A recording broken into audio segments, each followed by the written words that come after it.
Hi, everyone. Welcome to the GoldFish Report. I'm your host, Louisa. Today is Friday, April 27th, 2018, and this is our weekly Country Roads with Winston Shrout. And it's Winston's birthday. Everybody wish Winston a happy birthday. How are you, Winston? Well, doing pretty good. Like I say, I just turned 70, so I guess I filled up my full Sanhedrin now. So I guess I'm ready to go to judgment. Oh, geez. 70 years young. I'll tell you, it's not that far off for all of us. So today, well, I hope you have a really great day. I hope you celebrate and just enjoy your time with your family as you reflect on your incarnation. Okay, I'll keep that in mind. But like I say, when you get to be my age, you try to forget your birthday. But anyway, yeah, today's the number 27 has always been a special number to me for some reason, and so when things happen, then anyway, it's just for fun. Well, that's great. Every day is your birthday. Yeah, true. As long as we're still here. Yeah. Truly, truly. I started forgetting about them at 25. I think that was my first midlife crisis. Well, I kept working Fine. toward 27, and once I got to be 27, then I started multiplying it, so then it got to be 54. So anyway, numerology. Got to Any, have that numerology in there. that's right. Your Well, lucky number. on today's Country Roads, we're going to focus on some current event legal matters that it's come to most of our viewers' attention. In fact, we published it on the GoldFish Report news page on Facebook. This common law indictment in New York State regarding the murder of Lavoy Finnegan, on which Hillary Clinton, among many others, were indicted for by this common law grand jury for his murder. So Winston's going to talk a little bit about that. He's also going to talk a little bit more about other court issues and also the topic of recoupment, which we really haven't gone into much detail on our Country Roads. So we're going to go into all these different issues today. And I also wanted to just bring to our viewers' attention that I first want to reach out to all of you and thank you for your donations and your help with the GoldFish Report, because we obviously need you now more than ever in order to get our archives published back up on the internet.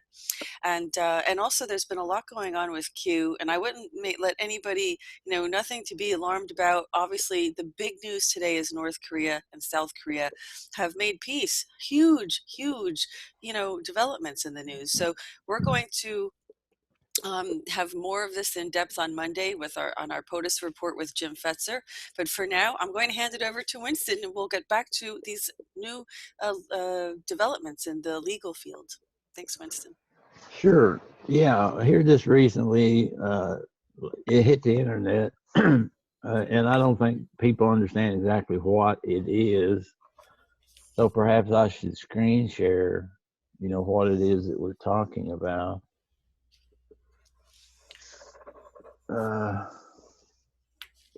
As usual.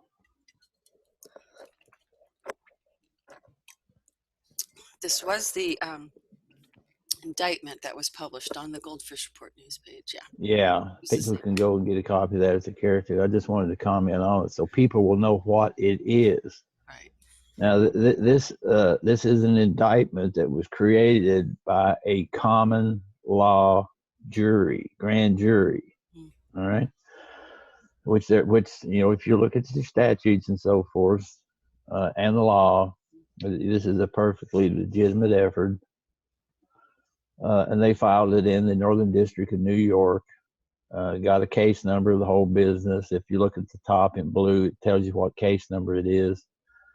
Then also it has some letters in capital letters. So that's the judge that it was assigned to.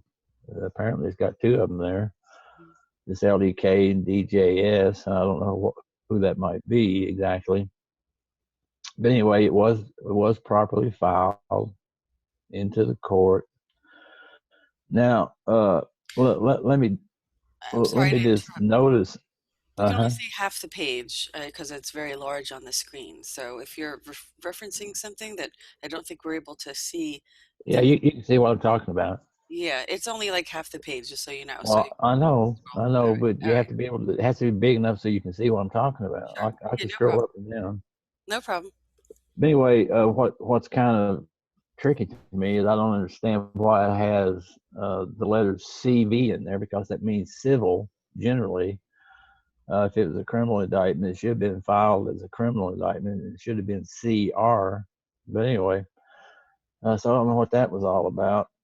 But Hmm. anyway, this has to do technically with the murder of a man named Lavoy Finicum in Oregon, who was murdered at the hands of the FBI, the Highway Patrol, the county sheriff, and BLM agents. And you can go read that whole story. I don't need to go over that, but it was obviously a conspiracy to murder and eventually a murder. He was shot down in cold blood. Anyway, if you look at the indictment, they list a whole gang. There's about 40 names on here uh, of people that they are indicting. And then if you look down at the bottom right here, it says, and numerous John Jane Does from multiple agencies to be identified, which include, but are not limited to, the local police, state police, BLM, FBI, and NGO contractors. NGO means non-government operatives, such as Blackwater or some of those paid mercenaries that they're ever so love to hire to go and kill people. All right, so then they've listed a whole plethora here of different ones. Obviously, Hillary Clinton, Harry Reid, and all that gang. And then Loretta Lynch, James Comey, and the Oregon governor, Catherine Brown. And then there's actually two portions of it. On the first portion, this right here, the grand jury on these particular individuals, they're quoting some particular statutes and so forth. If you look down here, they're quoting 18 USC 1117, conspiracy to murder Lavoy Finicum and others, because there were other people in that vehicle. So on the count of conspiracy, they're seeking life imprisonment. But if you go down to the next one, which is murder, the grand jury seeks murder in the first degree, thereby we seek the death penalty.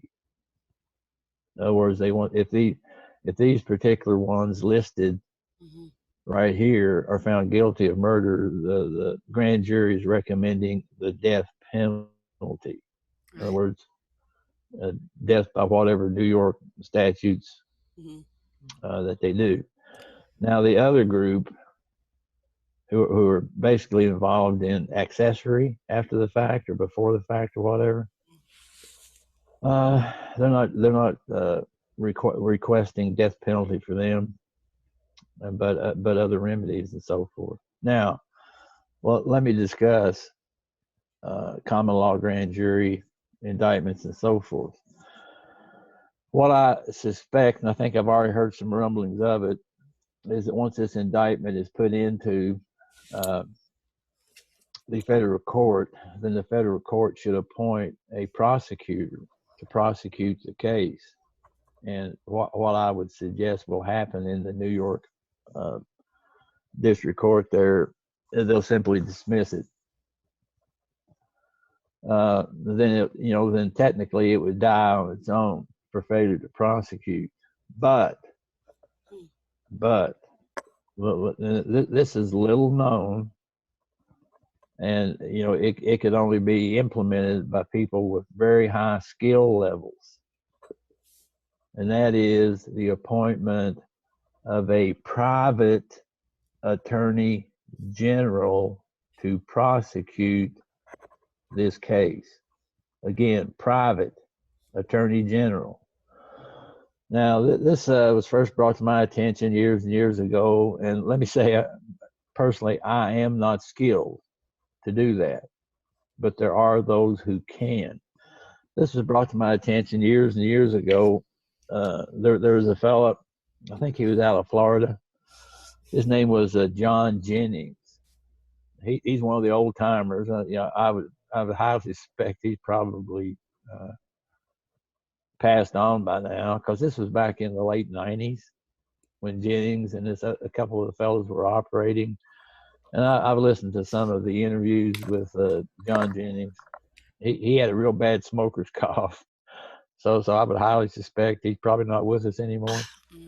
But in any event, that was my first exposure to the concept of private attorney general. Now, it's obvious that whoever this common law grand jury personnel are, if they can rise to the level of creating this common law indictment, I can almost guarantee you they have several in their rank who are fully capable of pressing for a private attorney general to prosecute this case.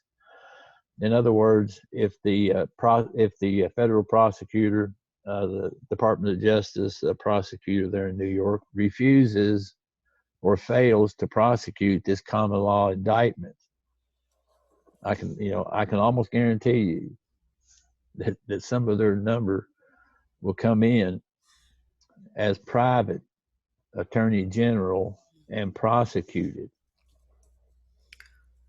So if you hear on the internet, well, they put it in and then they dismissed it, don't worry about it. I can almost guarantee you, like I say, when you start to look at the level of the technology and things of this common law grand jury and the personnel that put that together, I can almost guarantee you that they have people within their ranks who are very much aware and probably prepared for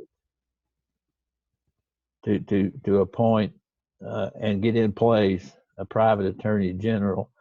It is a complex technology, not to be tried by the uninformed and so forth. Like I say, my skill level is not that high. I mean, I probably could use a little bit of study, but I can almost guarantee they have people in place to do that. So I just wanted to comment on that thing. I think that the people there, finally got sick and tired of of Sessions and a whole bunch of them dragging their feet. I mean, this whole thing with Finicum and the Hammonds in Oregon, the Bundys in Nevada, and all this kind of stuff has gone on. It's all a part of the Uranium One deal. And the FBI and Sessions and a whole bunch of them have been dragging their feet, not getting anything done with it. So these people here finally got sick and tired of it and said, okay, we're going to press for it now. And so they have. Now, this particular grand jury indictment is not to be confused with the sealed indictments that people are talking about on the internet. Let me share some of that so that people would see what those are. I mean, the ones that Sessions supposedly is working on. Right. Right. I think Trey Gowdy just outed him. You gotta love Trey Gowdy. That is a man. That man is going to be, he's going to be a hero when all this is over with. Let me tell you. Well, I'll buy him a beer, but whatever. Well, one of many heroes, I have to say. There are many heroes there's going to be by the end of all this swamp draining. I think so. Yeah. Anyway, what people are talking about with the sealed indictments, this is a list that was accumulated by using a search program called PACER, PACER, where you can go and look at all the different federal courts. And I think there's 95 or 96 of them across the country. And so this party who compiled this list used PACER to go and identify sealed indictments in all of the federal districts across the country. Now,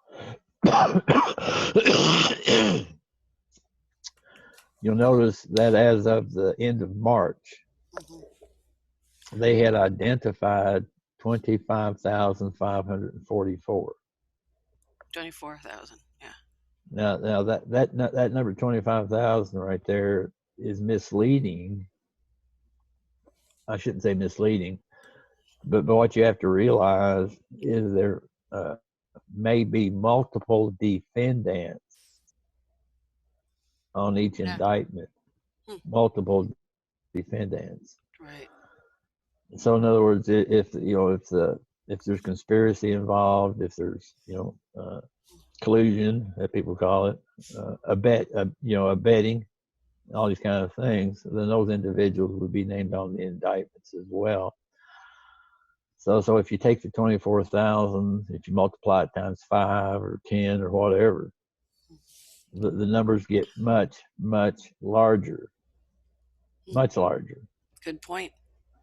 So you can look down through. If you don't have this list, I'll have it, and I think Louisa, I'll send it to you so people can have it. For instance, here in here we go again, Windows 10.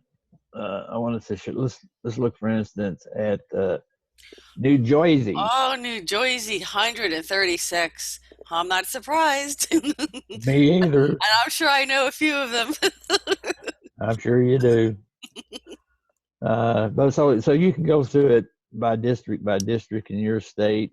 For instance, here in Oregon, you'll notice there's 20.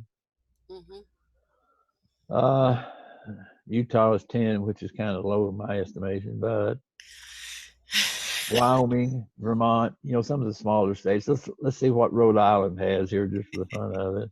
Who's the highest? Did you happen to notice? Well, Texas, just the western. Oh, Texas has to be highest. Look how many you add all those up. Yeah, I'm sure a lot of that has to do with Holy drugs and everything. Yeah. So you can go district in your state, like for instance in Kentucky, they have two districts, eastern and western. Right. And so in some of the states, you have that. Actually, California probably is. Yeah. Now in California Central, 486. In the eastern part of California, 198. Northern California, 266. Yeah. California Southern, 93. So good luck, Jerry Brown. Yeah.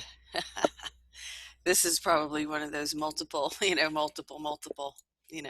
If Jerry Brown's name don't show up on the biggest part of those indictments, I'd be terribly surprised. Right.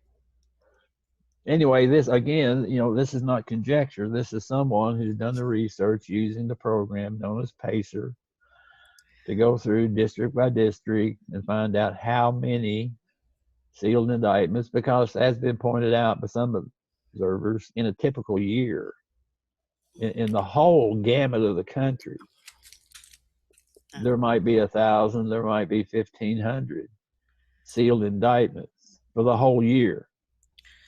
Okay, yeah, I just totaled it up for California, and it's 950. But Oh dear. Realize I have dyscalculitis, so it's very possible. Anyway, if you're interested, I'll supply this. Man. Yeah, if you just write, I can send this to Lisa. She can post it. Maybe she already has. But if you'd like a copy of it and can't find it anywhere else, you send me an email. I'll be happy to supply it to you. Oh, I'm pretty good. That's actually right. I checked it with the calculator. All right, I'll post that in the link in the description section. I'll have that as a link. Yeah. Sure.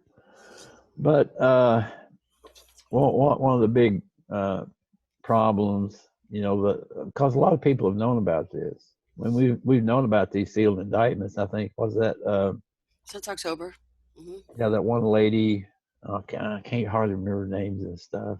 This one lady attorney that brought a lot of stuff to our attention. Oh, Heather and Heather. Not Heather. Tucci? No. Tucci? No, that other lady. She's been on several programs. I've seen her on YouTube quite a bit. Anyway, she's commented on it for a very long time now.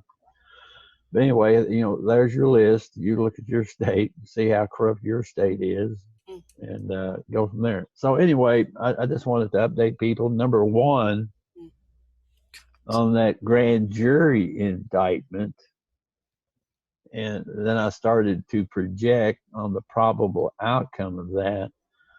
And then I wanted to introduce the concept, because again, if there's another word people need to look at, it's called quo warranto, Quo second word, WARRANTO. It's a concept. And so this common law grand jury under quo warranto could in fact file that complaint into the federal district court there in New York.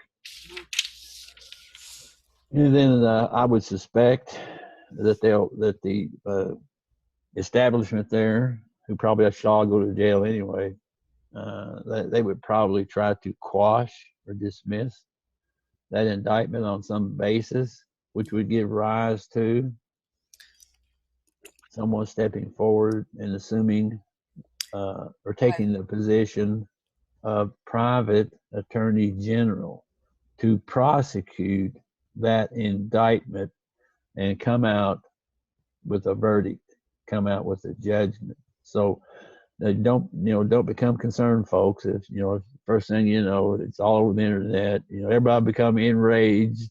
That they've dismissed this common law indictment and stuff. It might be part of the plan. It might be because the people who put this together are at a high level. So don't become discouraged if you hear they dismissed it, because they'll probably come right back with a private attorney general to prosecute it. So again, this is in the hands of the people. This is in the hands of the people. If the government, if the courts and so forth won't operate correctly, and the people will step forward. Very They good. will. Very good. It's what we have to do.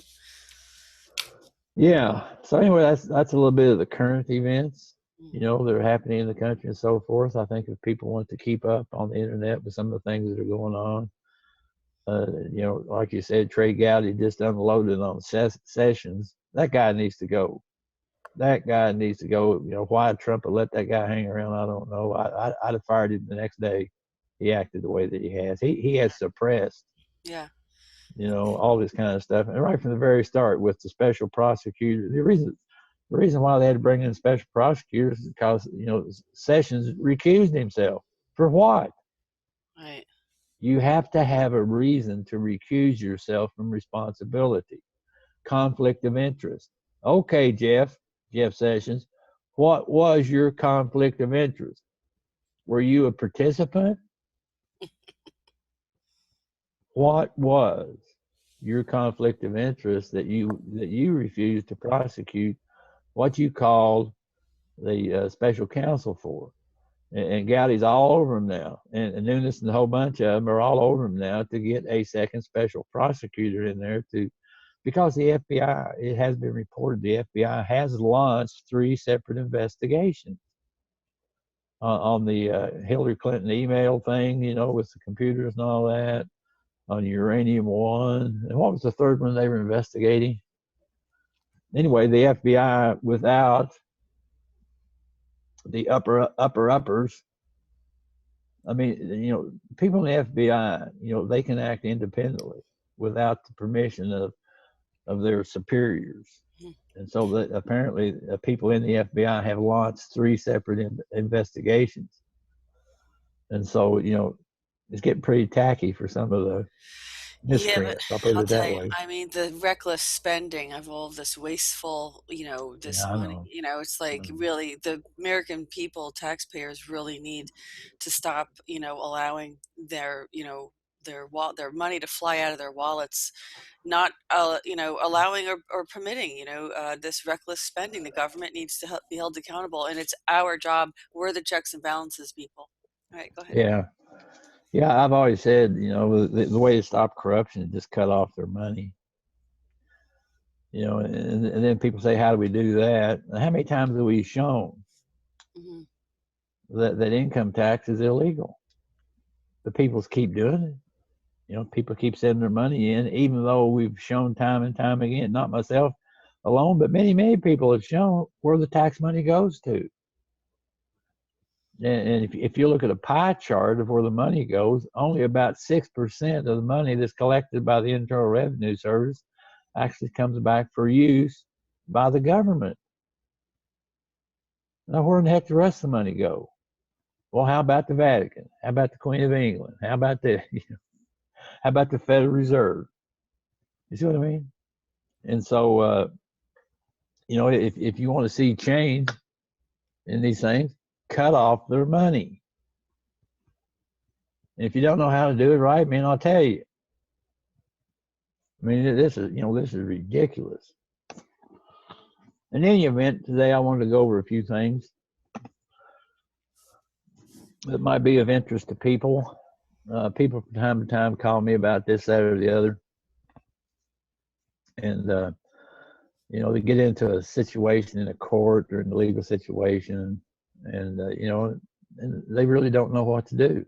And so we put out a lot of information about some of this. You know, I did put out, in particular, one particular DVD called Civil Court, which most people are involved in. I mean, if people are involved in a court, then they become involved in basically civil court, or quasi-civil, or quasi-criminal. You remember we talked about traffic court. It's called quasi-criminal. So you have all this weird stuff going on, and again, it's all handled administratively. I mean, I was watching some program on TV that had been on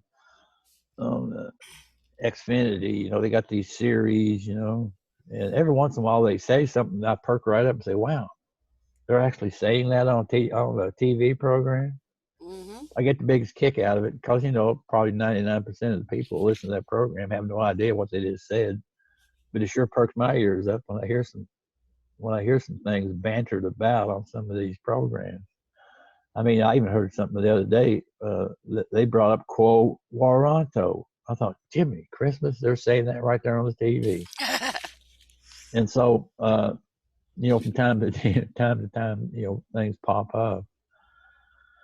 So anyway, today, the first thing I wanted to do was, like I say, a lot of times people will contact me. You know, I had a friend back in Ohio, and he was doing some administrative processes, and he was using a notary acceptor to receive mail.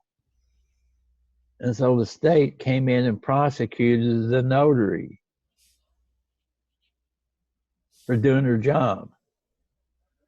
So he said, you know, what could be done about it? I said, well, so I had him go over the situation. And I said, well, the first thing you want to do is sue the warrant.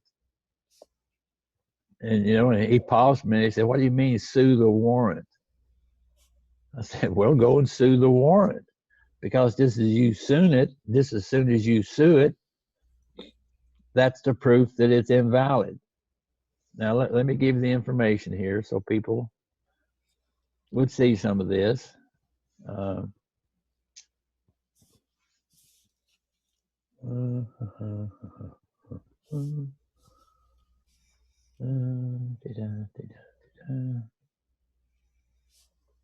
sorry, I'm not better prepared for some of these things, but I don't really. Who was the notary sued by? She wasn't sued, she was indicted. Or indicted? Notary was indicted by who? The state. Who? I know. I mean, who brought the charges? Like The specifically? state. The state prosecutor. Anyway, I have an article here that we've shared a lot of times. If you don't have a copy of it, send me an email. I'll send you a copy of it. Anyway. It's not up yet. It's not? Not on my end. Not on my end. I'm not seeing it. Okay, well, hold on then. Hold on, let me get it right then. If you just want to pause for a minute, I'll make sure I get that right. Okay, we're back on. All right, yeah, sorry. I'm not a computer whiz, so sometimes it takes me a little time to get things straightened out. Anyway, this is an article. I didn't produce it. I've had it on my computer for a very long time. Anyway, the title of the article is Arrest is Presumed to be False If. And then it goes through quite a number of different situations and court decisions which support it. So this is a memorandum of points and authorities. For instance, number one, arrest is presumed to be false, and the officer has the burden of proof. For instance, here in this first case, which is coming from this court decision from 1946, Burlington versus Josephson.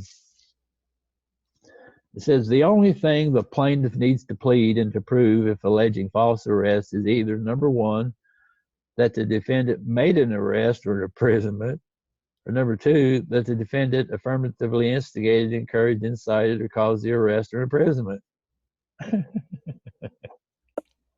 That's real simple stuff. Or number two, here says when the plaintiff was shown that he was arrested, imprisoned, or restrained in his liberty by the defendant, the law presumes it to be unlawful. Just as soon as you show it. Now, you know, people in their mind, they're, you know, going back to all these television productions about them kicking in doors and arresting people and doing all this kind of foolishness. That's not really how it happens, folks. Go back and read these court decisions and try to make some sense out of this. The burden is upon the defendant to show that the arrest was by authority of law. And how do you get that point made? What's the easiest way to sue a warrant? Habeas corpus. Oh, of course. It's a civil suit. Habeas corpus is a civil suit, folks. You can't use it in criminal? Well, of course you can, but the habeas right. itself is a civil suit for proof of what are the legal documents that allow the restraint. Right. Now, it's unfortunate we can't go back and revisit yet because it'll take a little while for Louisa to get some of these songs back uploaded. But we spent a whole 2 hours on habeas corpus. And now, you know, for some that might not have that knowledge,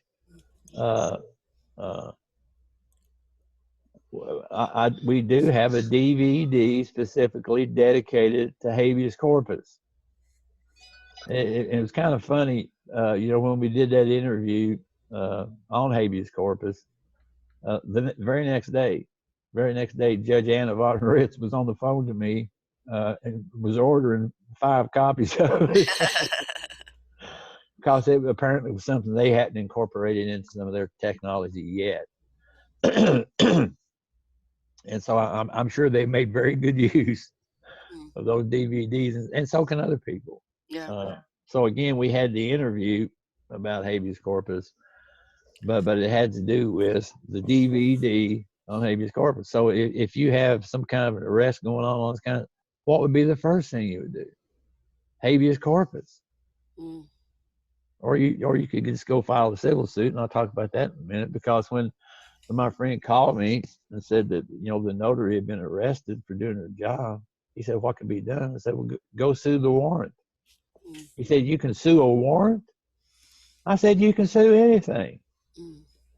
Because all of our suits are in rem, which means you're suing a thing. You can't sue people. You can sue a thing. If you look on all the stuff that goes into the court, the defendant is always a thing. It's not a people. It's not a man. It's not a woman. Except on this common law indictment I showed you earlier on, and that was against people. That was not against fictions. But anyway, if you go look at all your typical criminal indictments, if you go look at all your civil suits and all that kind of stuff, it's always an in rem proceeding, which means it's in the admiralty. And I'll explain a little bit of that here in just a little while so that people can understand. But I'm just showing you, you know, what the court decisions have been over the years in regards to false arrest. Okay, now the next part says that, you know, they must show you the warrant upon request. So here's a decision from '68. You know, that the officer doing the arresting has to show the warrant to the accused if requested to do so. It's kind of funny. I was listening. I was reading some of Roger Elvig's experiences in Wonderland, and a couple FBI guys that come out to his place and said they had an arrest warrant, and he said, "Well, that's good." He says, "It says, do you have the affidavit in support of your arrest warrant?" And they said, "Yeah, but it's back at the office." He said, "Great, let's get in the car. Let's go back to the office because I want to see that affidavit." So they wouldn't let him in the car. They just drove away because a warrant has to be supported by an affidavit sworn by someone with firsthand knowledge that a crime been committed. Right. It has to be. Well, how do you get judges that sign off on on a warrant? Is that because someone is that always the case? They have this affidavit of is that how the process works exactly? Well, I can't tell you how they act, but for instance, if you look at some of the administrative things we do, such as a commercial lien, Right. if you'll notice how we word our swearing. So so I, John Doe, on my full commercial liability, do state that I have read the above affidavit and do know it to be true, correct, and complete, not misleading, the truth, the whole truth, and nothing but the truth, and do believe that the above stated facts have been committed contrary to law. Now, that commercial lien, that affidavit of obligation, now turns into an affidavit for probable cause, because you've sworn that the statements that you have made, the allegations and so forth, you have sworn that they're true, correct. Now you're saying that you believe that some of these acts, at the very least, have been committed contrary to law. That's an affidavit for probable cause that could result in a warrant if you press it. So again, I'm just trying to show, people might be listening to this, that, the proper way that things need to be handled.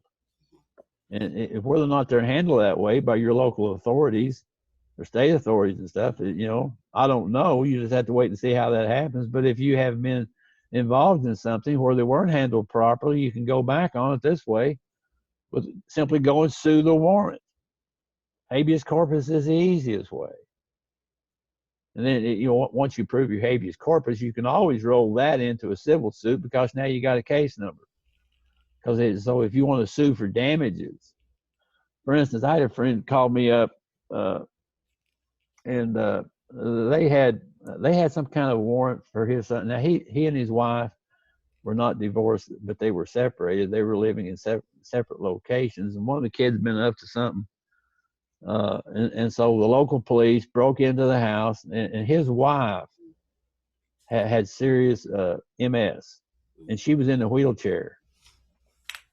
And them worthless son of a bitch policemen tasered her 6 times and threw her into a coma. Pardon my language. Oh, don't. That's unbelievable. But that's what they did to that, and she was in a wheelchair. So he called me up, because I didn't know what had happened, because his first question to me was what to do about a false warrant. So that was our conversation up to the point. Then I said, "What's this all about?" And he told me. Can you believe they would do something like that to a woman in a wheelchair? I mean, those police officers should have been taken out and hanged by the neck. That's attempted murder. But you see this stuff happen all the time. You see this stuff happening all the time. And so we run into some very difficult situations, from time to time. Now, I'm not saying this happens all the time. Certainly it does not.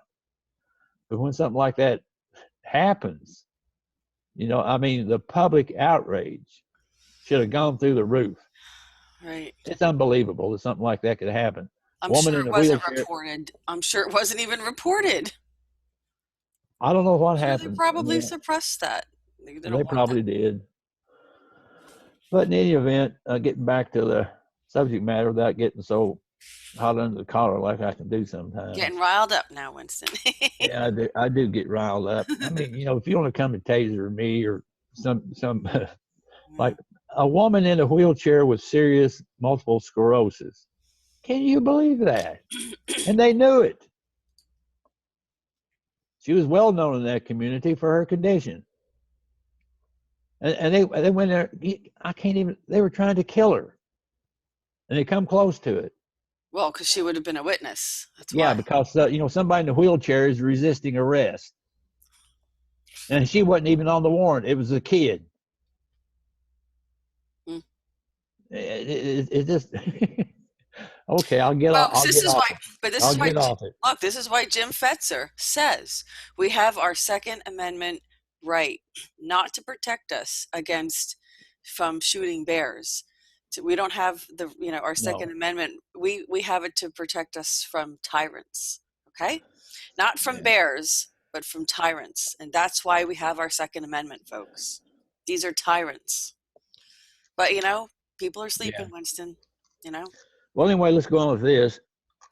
Let me Semi. get another cough drop going here. That Yeah. seems to be working pretty good today. Uh, okay. Okay. Now, for instance, it says an accused person, if he demands it, is entitled to have the warrant for his arrest shown to him at the time of arrest. Mm-hmm. Sure. And then the special deputy is bound to show his warrant if requested. They have to. Mm-hmm. If you can't just walk up to somebody unless a policeman sees you in the act of a crime. They Right. can't arrest without a warrant because they have to have someone with firsthand knowledge that states that the crime is being committed. Mm-hmm. Now, if a policeman walks up, walking down the street, and he sees you, breaking and entering, he can go arrest you for it. But if a policeman comes, to reports, to a store owner and says, well, the store owner says, somebody, broke into my place and I believe it was so-and-so out here. So he would have to go down and swear out an affidavit as to the facts of the matter, and then a warrant could be issued, and then the policeman could go arrest the individual if there was probable cause and sufficient evidence. But it would have to be done by a warrant. Mm-hmm. Now, people don't understand what a warrant is. A warrant is technically, it's a negotiable instrument, but it's a very limited negotiable instrument. It's only a 21-day instrument, folks. For instance, and I've given this example, but I'll give it again. And that was when I was back in the days when I was still a working man. I became unemployed, and so I decided, until I found more work, that I would collect unemployment insurance, the premiums for which had been coming out of my paycheck every week Mm-hmm. Exactly. as an insurance policy. Okay, so it's not welfare; it's an insurance claim. So I went and put my insurance claim in, and they commenced to sending me what appeared to be a check every week. But I looked on it; it didn't say it. It didn't say check. It said warrant. What the unemployment people sent me on its face, it said warrant, and I'm scratching my head Oh my, trying to figure bizarre. what that was all about. So I went to the bank with it written against, Weird. and I talked to the manager. I want to know what the heck it was. So I put it in front of him. I said, it's a check. He said, no, it's not a check. I said, what is it? He said, it's a warrant. I said, what in the heck is a warrant? He said, let me explain to you. He said, I do not have to cash this for you.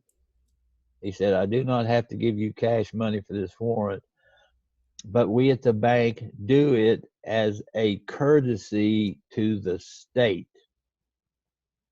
In essence, what he was saying was, we're taking a gamble because this is not a draft. This is a warrant. He says, what we do, so we take these warrants in, simply as a courtesy to the state, and we turn over money for these warrants, and then we bundle them up every quarter and send them to the legislature. The legislature passes a bond. That's how we get paid on these warrants. And I know that might sound weird to people, Yeah. but Bizarre. yeah, now what really upset me with that whole occasion was, out of my paycheck, real money was taken that I had earned, and it was for payment. It was the payment on the insurance policy premium. I paid that, but when the claim was made, this whole system of warrants had to go back to the state legislature every quarter, and they would pass a bond. Now, who had to pay the bond? State citizens. The state citizens was paying my insurance claim on my unemployment after I had already been paying for a few years on that job. I had been paying real money into the state insurance, unemployment insurance. Where did that money go? Right. Could you take it off screen share, Winston, so we could see your? No, I'm just harping on something. No, that's okay. I mean, because I don't like to have the words up for a long All time. right. Well, yeah, I know you don't. I like to. All right, but let's go on with this. I'm just explaining what a warrant is. It's a negotiable instrument. It's a 21-day instrument, folks.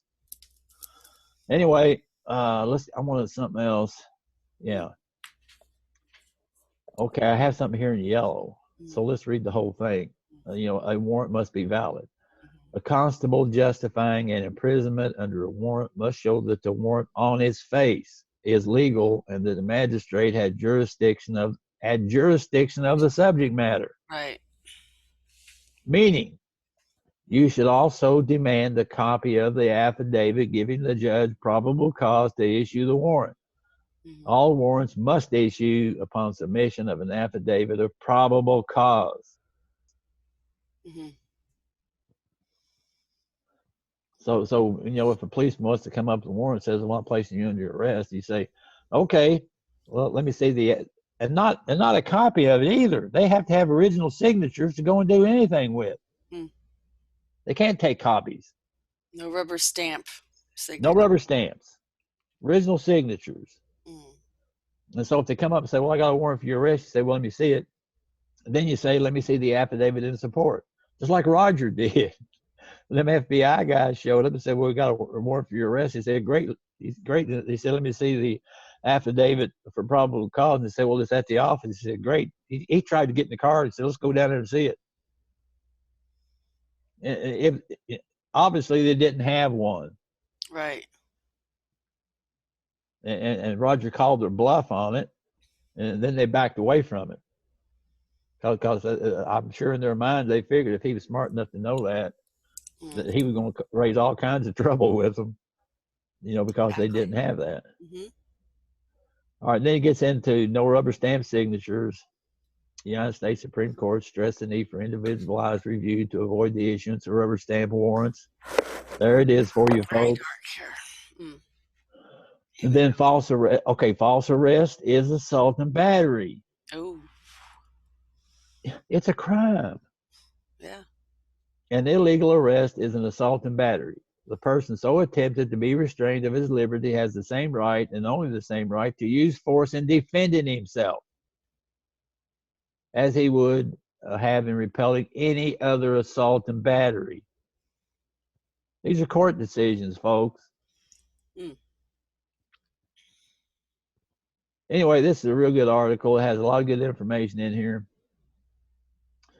But a constable cannot justify handcuffing a prisoner unless he has attempted to escape or unless it be necessary in order to prevent his doing so. So somebody comes along and says, I got a warrant for your arrest. You say, okay, well, let's go down to the station house. If you're not making any attempt to escape and have no indication that you're trying to make an escape, they can't put handcuffs on you. If they do, it's assault and battery. That's the whole point here. Anyway, like I say, this is a real good article. It's not an article that I wrote. It's an article I've had on my computer for a very long time. So if folks would like to have that, I'll send it to you, or they can write me an email and ask for it. But we have processes. I remember one time they tried to arrest me on the traffic thing, and so the first thing I told them, I said, okay, I like to play with them guys. I said, okay. I said, I'll go along with you, but the first thing we do, I said, take me immediately to a magistrate so I can swear out habeas corpus. And they wouldn't do it. They just kept adding to the commercial lien. They just kept getting bigger and bigger. Because, yeah, if you get arrested, first thing you should say to them will take me directly to a magistrate so I can swear out habeas corpus.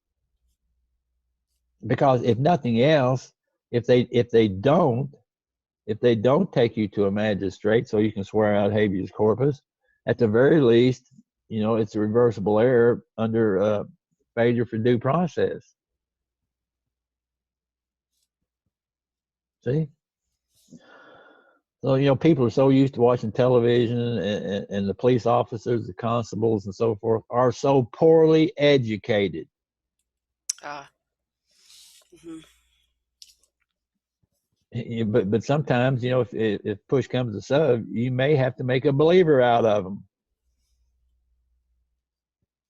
I mean, this is, as ridiculous as all this is.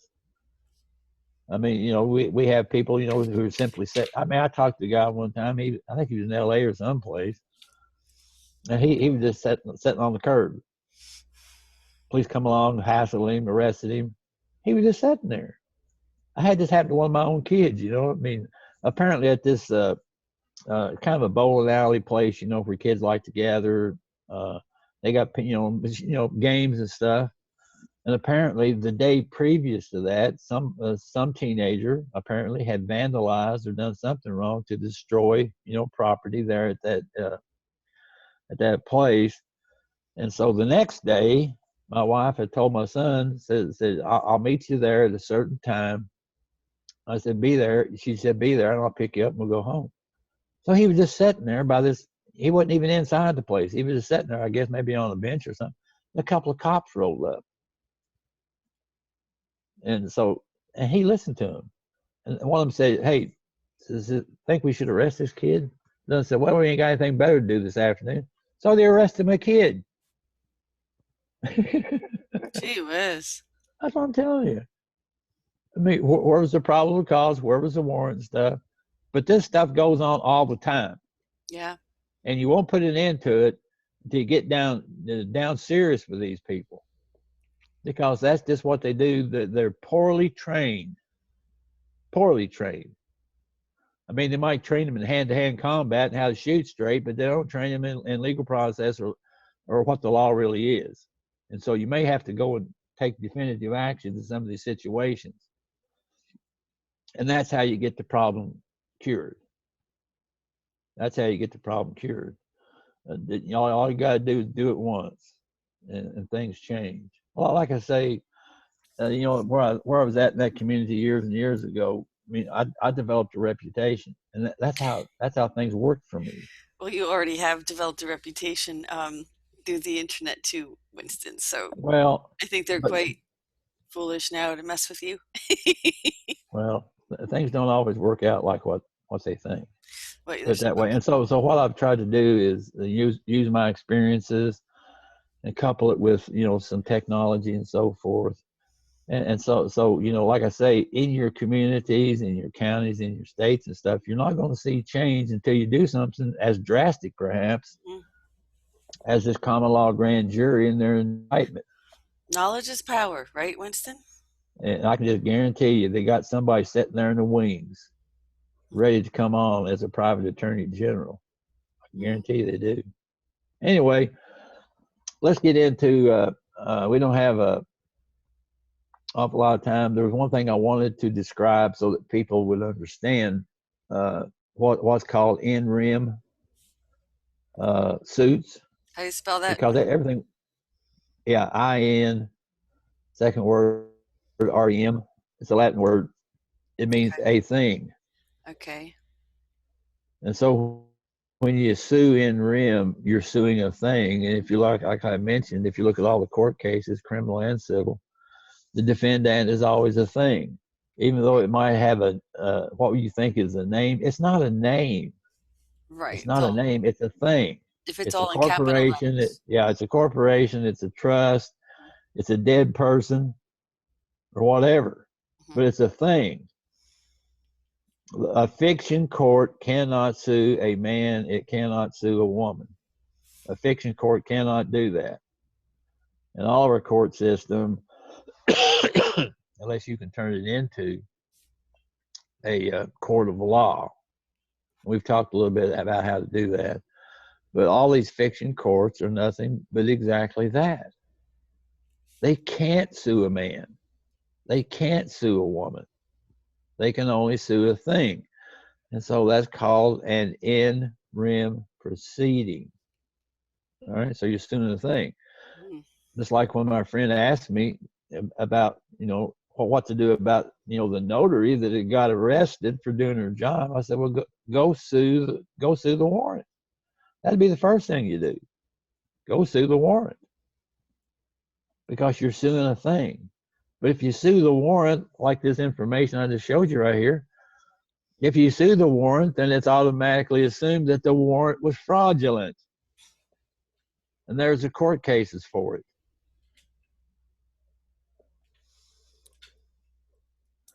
So anyway, like I say, we want people to be knowledgeable on these things. We're hoping to move into, getting back to some of the previous, ways we had handled things, before 1933 when we had the change in the money. Now, folks, the money is fixing to change back again. It already has changed. People just don't know it. We're still using Federal Reserve notes, but the only reason why we're doing that is because the Federal Reserve notes in your pocket are backed by United States notes, which are substance backed. It's already happened. It's not something that's going to happen. It has already happened. The Federal Reserve notes went dead as of, let's see. Bankruptcy. No, I think they went dead on the 1st of September, 2017. Federal Reserve notes can't be used anywhere else on the planet. They won't take them. If you go to a foreign country, you better exchange your currency before you get there. You won't be able to use a Federal Reserve note in another country. They won't take it because they know it's no good for nothing. Right. And the only reason we're still using Federal Reserve notes here in this country is because they're backed by United States notes, all of which are in the vaults of all the banks. Yeah. And I strongly suspect that come Monday morning, when you put your debit card in the ATM machine, I strongly suspect it's going to start pumping out United States notes. Strongly suspect that. There are good indications that that's going to happen, finally. I mean, like I say, internationally, we had estimated that the United States notes would be on the street for use by October of 2015. And it's taken all this time for them to get it all put together. We got some people who got some real problems. You okay there? Okay, I'll keep talking. Why don't you just pause it for a minute?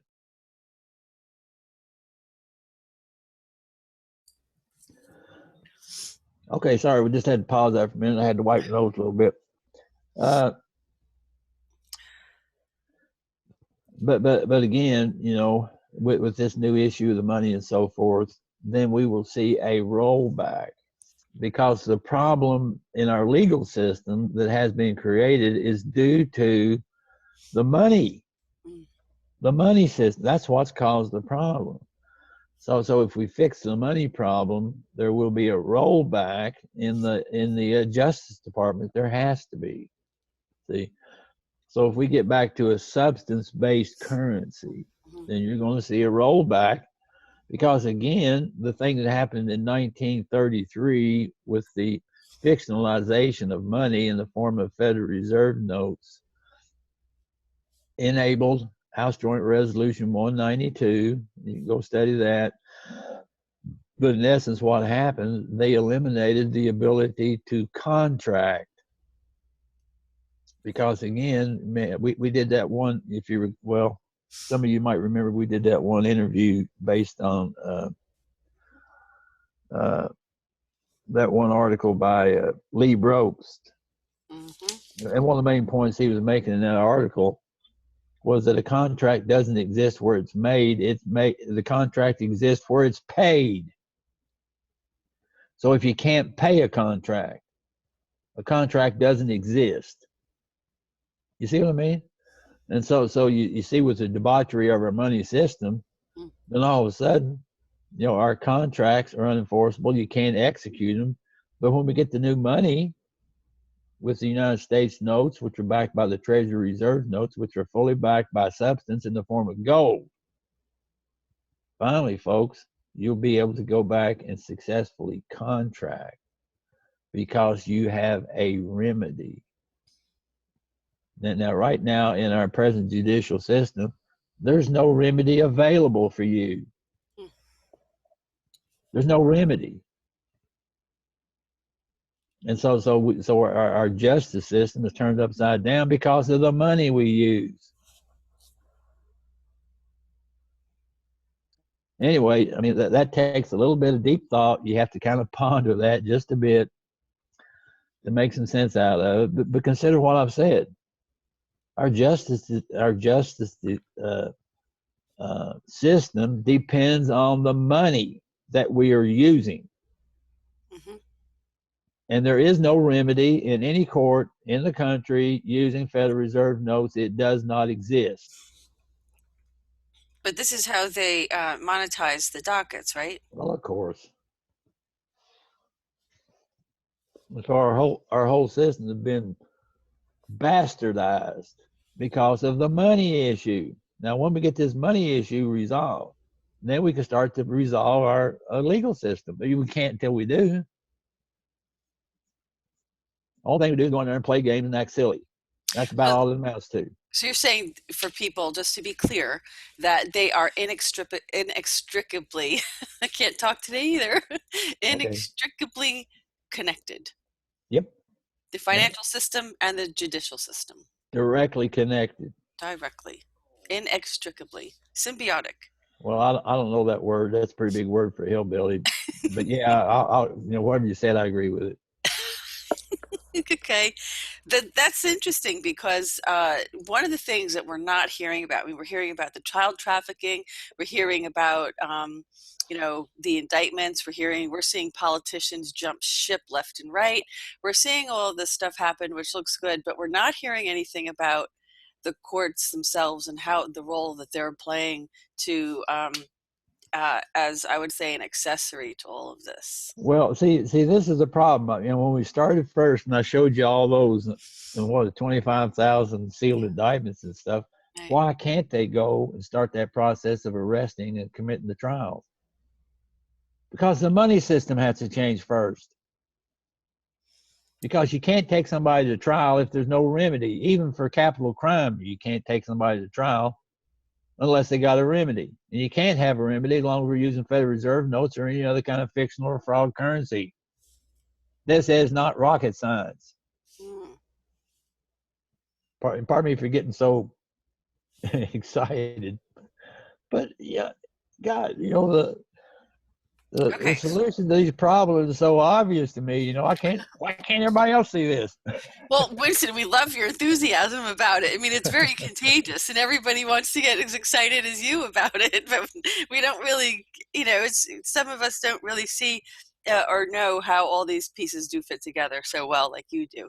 But you're helping us, so we're getting excited. I'm trying. Like I say, I'm not criticizing other people because you haven't, come to the level of understanding that I have. It's taken me a number of years to come to, to that level of understanding, but now I'm presenting it to you. And this is why, I just pull my hair out. Every day passes by and they do not bring out the new United States notes because I know that we can't move forward with any of this stuff. I mean, I keep listening to all these guys on the internet and YouTube, people in Congress and DC going on and on about, pointing at this guy and pointing at that guy and this guy and that guy and all this kind of stuff. Well, for hell's sakes, go get the money fixed, and then you'll stop pointing fingers and get something done. They keep delaying, though. It seems like there's a lot of delays. Exactly. And I was informed by a credible source that the reason why the new money, wasn't brought out last week because the United Nations got their nose in the snit about something, and that held it up. And the reason it didn't happen this week is because the United States Treasury got their nose in the snit about something else. But apparently enough pressure has been put on. That's why I'm thinking pretty seriously that we'll see the new United States notes hit the street this coming week, if not Monday during the week sometime, because they can't keep this going on. Well, Winston, people who are a lot smarter than me know this. They know this. And so they have all these sealed indictments. They want to get busy on that. They can't get busy on it until we have a solid substance-backed currency that they can execute against. Mm. You can't execute somebody lawfully unless you have a remedy. Then the remedy has to be in the form of substance-backed currency. This is huge. This is what JFK was trying to do, and look what they Of did to course. him. Well, that's what I'm trying to explain to you. Like I say, actually, this is not rocket science. I've given you the basic formula of what the problem has been and what the solution must be in order to move forward, not only with the sealed indictments, but all the other things that we have in front of us. Yeah. We can't correct the mortgage problem. We can't correct this problem. We can't correct this problem, and all this kind of stuff, as long as we're using the type of money that we're using. It doesn't work. You can't execute on a discharge item. You can't do it. And this has been the major flaw in our whole financial system for a very long time. This started in 1933 in this country and all over the planet, actually. But that's the system that was set up, and all the countries went into bankruptcy. They all created, fiat currencies, as it was said, or debt currency. People became accustomed to it. And so now, when we get the new currency, most of the people on the planet are going to have withdrawal symptoms. They're going into DTs because they can't use debt currency anymore. They're going to have to use substance currency, and they're going to have serious reactions to it. That's why it's ever so important for people to learn about this, so they can be a calming influence on those around them. That's what Solutions in Commerce has been about all along. It's education, trying to get people to understand, how things are, so they can make their own personal world a better place and so forth, solve a few problems and whatnot, but also to be an influence in your communities, in your cities and states and so forth like that. Because I'm telling you, debt currency is a narcotic. It has a narcotic effect. Just look around you. Debt currency is a narcotic. And when that debt currency is taken away from all the addicts, what are they going to do? They're going to go into DTs. Mm. So we need to be able to explain. Once the addicts figure out that they can use the new money in the same way that they use the old money, then I think a lot of those symptoms will go away. But think about it. I mean, my whole life, and the lives of everybody listening to this, probably we've been using this debt currency. That's why we've talked about in the past, some other types of currency like postal money orders and some of those kind of things, postage stamps, pay debts and so forth. But anyway, let's not get too far deep into all that, because we'll get off track. But I'm just proposing to people to be very careful about how you approach and how you handle the situation that we'll presently see. That's what it amounts to. So, Winston, let me just, for the viewers, clarify something. You're saying that the Federal Reserve dollar which we know is a debt currency, but you also said that it is a discharge item, which is why it's been the root of the problem with our system. Yeah. Okay. Now let me explain why that is. Because if you go back to the events around 1933, when they went into when the country went into bankruptcy, they went into what's known as limited liability insurance. And so, in essence, they had to provide a remedy when they took substance currency out of use. There had to be a remedy, and the remedy was discharge of debt. That's what the remedy was. And so, all United States citizens, as a remedy for having taken the gold away from them, they said, okay, well, in its place, we're going to give you the opportunity to do discharge of debt. But who was the debt discharged to, and who was the liable party on the limited liability insurance discharge? United States government. Right. They're the ones who assumed that liability. The problem was because they had turned into this gigantic debt currency society. See, anytime, according to the original plan, remember we talked about that plan of the experts? Yep. I showed that whole diagram, went through the whole thing with you. Yes, indeed. Whereas they set up the global debt facility, which holds the collateral accounts, which has the gold, that's the surety, that's the underwriter for all these debt currencies. So when the United States gave the citizens the remedy of discharge of debt, and then that debt was discharged back to the United States government, where should the debt have gone? To the To the global global debt debt facility. facility. But they didn't. Right. They held it in the Treasury as an asset, as a liability against the people. And they did that with the use of the birth certificate and all the things we've talked about so far. Right. They screwed it to the hilt. Right. Now, the problem got to be, like I've mentioned, talking about the comparison to a capacitor. Mm-hmm. If you take a capacitor and keep putting electricity into it, unless you discharge that energy, what's going to happen to the capacitor? It'll blow Blow up. up. And that's exactly what's happened. That's exactly what's happened in our government. They've blown up. Well, they knew that was inevitable. Because they tried to put a corner on debt. Yeah. And they didn't pass it back to the global debt facility for discharge using the surety. Now look what's happened to them. But they all colluded on that. Even the global debt facility should never have allowed that to happen. They couldn't help it. Because again, it was the banks, the U.S. Treasury, the Federal Reserve System, all that kind of stuff. Right. You remember Sukarno, who was M1 himself, said, "Hey, this ain't working. Let's stop it and start again." Right.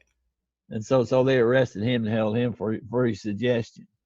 President Sukarno, who was working with President Kennedy, he knew what the problem was. So he said, "Hey, let's stop it. Yeah.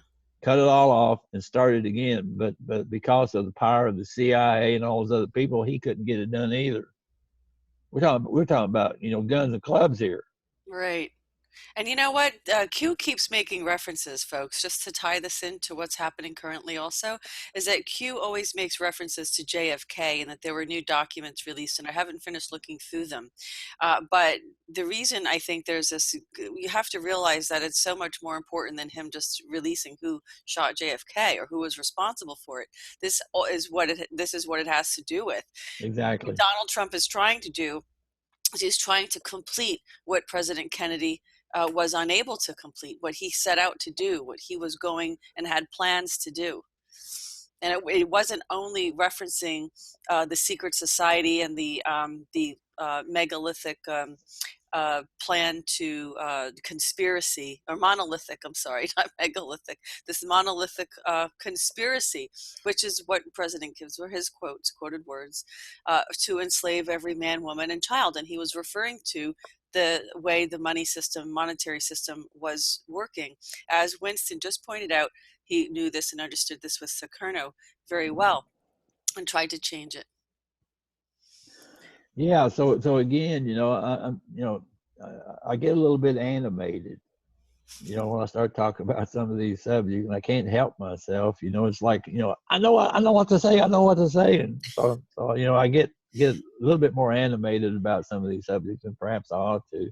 So I apologize for that.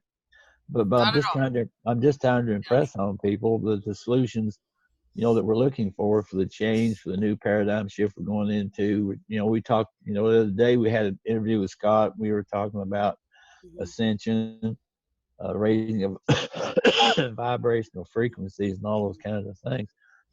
How do we get to the point where we have the opportunity to do that? See, we have to correct our karmic problems in our system. And one of the ways that we're fixing some of that bad karma from the Federal Reserve System is we're coming out with a new currency that's substance-backed to correct the problem. Because like I say, I can see it plainly. I can see clearly now. You know that song. Yep, we know that. Yeah. Dating And so, ourselves, Winston. yeah, I know. But I can see clearly. And I do see the major paradigm shift that's going on, and it's happening because Mm, of our currency, because of the money, the type of money that we're using and are going into the use of. It's a rollback, folks. It'll keep rolling back, and it'll keep rolling back and rolling back until we get to, like what the ETs do. And that is, they don't use money.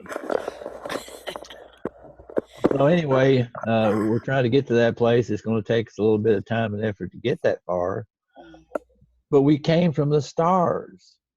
People in the stars don't use money. We're trying to get back to the stars.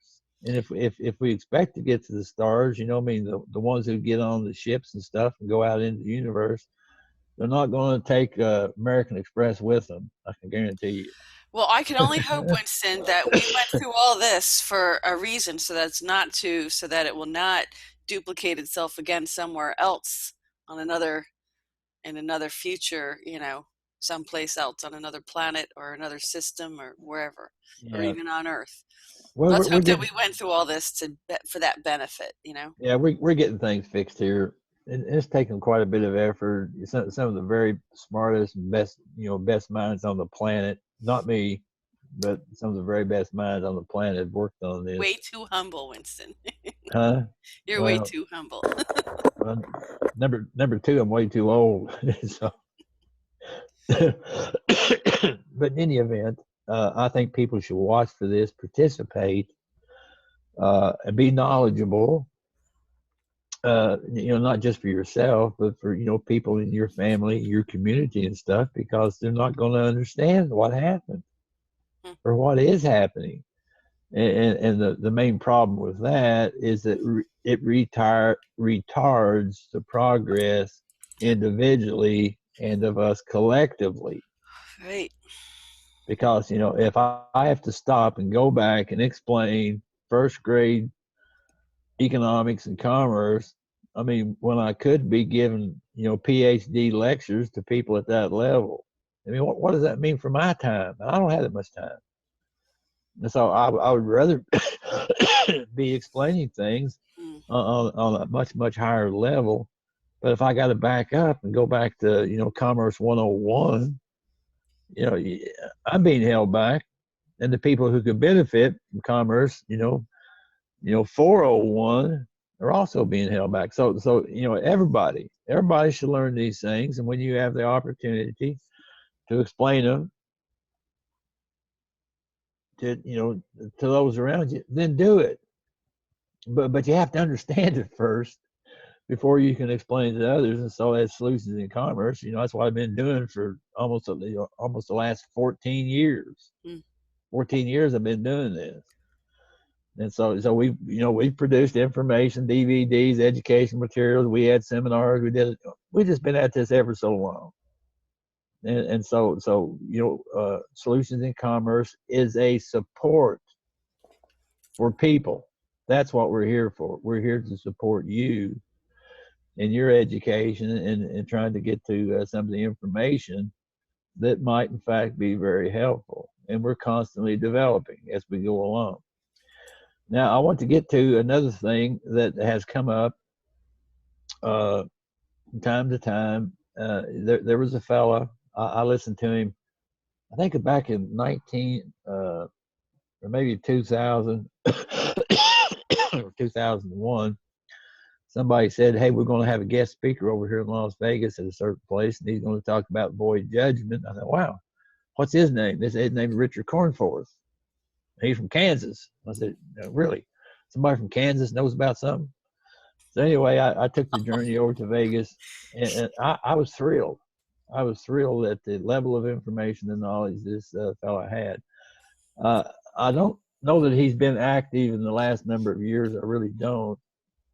But anyway, the information he put out that he wanted shared, and I think we've talked about this in the past a little bit, so I wanted to reemphasize it Okay. again today. This book is available. If you ain't got a copy of it, you can get it off the internet or I'll send you a copy of it or whatever, but it has to do about void judgment and an explanation of it. So I don't want to go into it deeply because we really don't have time to do that. But I'll just show it to you. Uh, I think that that might be one of the videos that was yeah, deleted it was. when our YouTube channel was so wrongfully deleted by YouTube, because our archives were gone. But I have the originals. It's just going to take time, folks, to get them all up, and it's been a lot of, it's a real grassroots operation here at Goldfish Report. So your, contributions help and will help, expedite that if you keep them coming. Yeah. That would be Yeah, helpful. now I think I can get it up now. Hold on. Okay. Yeah. Like I say, I just do the best I can here. Right. So is this relating to the recoupment? No, I'm going to talk about that here shortly because we're going to Okay. run on time again. All right. Like I say, I got on my soapbox and preached for so long that I took away from some of the other things. It's okay. Your passion comes through. It helps to get the message across. So it's Yeah, I important. like that word passion. We remember we talked about that the other day with Yes. Scott. Mm-hmm. Yeah. Now this is a book by Richard Cornforth. I like the part here. He says, I advise my readers to use the book as a study guide and collaterally research such valuable materials at the local, state, and federal rules guides. I've often been asked, would you be mad if we used your material? My answer is, I'll be mad if you don't. That's right. So he wants this information shared, Mm-hmm. and he's a very good presenter, very good presenter. When I went to that one small workshop, he did that one evening in Las Vegas, and I've seen other productions where he's presented his information and so forth. Very good presenter, very clear, very concise. And so anyway, this book right here, basically, everything you wanted to know about void judgments, but we're afraid to ask.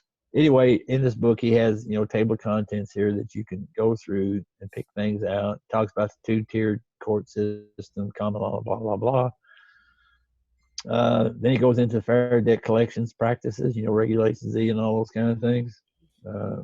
And he has some templates for a typical, third-party debt collector suit kind of thing.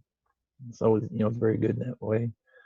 Anyway, like I say, we don't have time to spend, going over a great deal of this. Do you recall the name of the book? Yeah. It's just called Void Judgment. I didn't see it at the top there. Well, he didn't have. Let's see. I think it. Well, if you just ask for Richard Cornforth's book on void judgments, I know exactly what you're asking for. Well, I'll post it I think Yeah, I'll send it to if you you. send it to me, I'll make sure I post the link I'll upload it to my website, and I'll post the link to that in the description section of this video. So we Yeah. need to Okay. that book. Okay. Yeah, but anyway, like I say, the book has, I don't know how many pages in it. Got quite a few. But anyway, as you go down through the book, you look at I had some things outlined that I would like to have read, but like I say, we're going to run up on time and stuff. Right. And then you get down into some of the some interesting things here. It talks about two types of jurisdiction related to people: in person jurisdiction, subject matter. And he has a good discussion on those two particular subjects, so you understand it. Then here's one of the key ones that people have to be aware of: that attorneys can't testify. Statements of counsel in brief or in oral argument are not facts before the court. Because so many times you get into a courtroom and attorneys will get up and start jabbering about this, that, and the other, and if you don't stop them, they will prejudice the court. Right. And so, objection, Your Honor, facts not in evidence. And so attorneys will talk and try to give, a jury or whatever, some information as if it is a fact. But it's not. An attorney can't testify. The only way an attorney could put something into evidence is if they would take the witness stand and swear to tell the truth, because attorneys from the floor of the court can tell any kind of wild story they want to. And they do. And they do. And they do. Objection, Your Honor, day. facts not in evidence. So anyway, They can lie though. I mean, they don't stop them from lying, just outright lying. it's not that they can, it's that they typically do. Right. Well, I'm saying it's not a judge's responsibility to stop the attorney. It's your Right. responsibility. Right. Anyway, this next section here, everything you always wanted to know about void judgments, but were afraid to ask, kind of a little play on words there. But anyway, he goes through all these different, I mean, there's literally, page after page. Good stuff. Right. It's crazy. I hate this. A lot of case citations too, it looks like. Oh, yeah. Tons of. Richard is by the books kind of guy. Yeah. Okay, he's a by the books kind of guy. So when you look at his stuff, he's going to be quoting all these different cases and everything. Excellent. About void judgments. Here's one. A void order may be attacked either directly or collaterally at any time. Now, okay, so a direct attack would be an answer in the counterclaim. What would be a collateral attack? Habeas corpus. Or you could sue it. You could actually sue the judgment itself. I think people don't get this, and use your common sense, folks. Anyway, there's Richard's production. Winston, I think the purpose of putting the fluoride in the water is to delete our common sense, don't you think? Yeah, it has a lot to do with it. Every time I say something to my daughter, she's like, Common Core, Mom, Common Core, Just like, really? She blames Common Core for everything. That's why I've come on the program here, to give you some good hillbilly logic so you can understand things. Yeah, we need some hillbilly logic, all right. We have to overcome that Common Core syndrome. Yeah. Yep. Actually, I saw a report today that Bill Gates said that apparently he backed that whole concept and he admits its failure. Like, we need him to say it failed. Yeah, really. Winston, well, that's wonderful. Yeah, when I was in school, or when my parents were in school, their method of learning was by rote. And when I first started in school, that was a technique that they were using at that time. And then they got into something called set theory. It only got worse after that. Yeah. They tried to innovate something that had worked for hundreds of years. It didn't work. Still not working. So are we going to talk about the recoupment today? We're going to save that for next time. Yeah, nope. We'll do it right now. Oh, very well.